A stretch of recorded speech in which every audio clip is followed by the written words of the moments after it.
Hello hello good morning. Ashadhi एकादशीच्या खूप खूप शुभेच्छा. आषाढी एकादशी असताना ना आमच्या घरी साबुदाणे वडे बनतात, पण ह्यावेळी घर चेंज होतं. ह्यावेळी आम्ही मावशीच्या घरी गेलेलो आणि तिथे बनवले. ही अशी रेसिपी आहे त्याची, जी सगळ्यांनाच माहीत असेल. आणि हे आमचे काका आम्हाला मदत करताना आणि ही आमची पोरं म्हणजे माझे भाऊ टाईमपास करताना. त्यानंतर मस्त 1.5 ते 2 किलो आम्ही पीठ मळलं. त्याच्यानंतर त्याचे असे छानसे गोळे केले आणि हा हा गरम गरम गोड दही आणि चटणीसोबत खाण्याची मजा होती ना, मजाच आली. संध्याकाळी आल्यावर बघितलं तर एवढं मोठं फूल आलं यार माझ्या झाडाला. त्यानंतर मी गोकर्णाचे बिया टाकलेल्या, त्याला पण पालवी आली आहे. वा वा.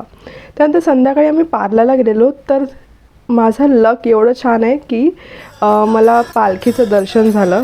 आणि त्याच्यानंतर आम्ही मिस्टर अहोंना चष्मा बघायला गेलेलो. तिथे त्याचे हे नखरे क्यूट चालू होते आणि फायनली एक चष्मा आम्ही फायनल केला. आता आम्ही बुक नाही केला, आम्ही बुक करायला परत जाऊ. त्याच्यानंतर घरी आलो आणि कम्फर्ट फूड खाल्लं आणि आमचा दिवस असा संपवला. Okay bye.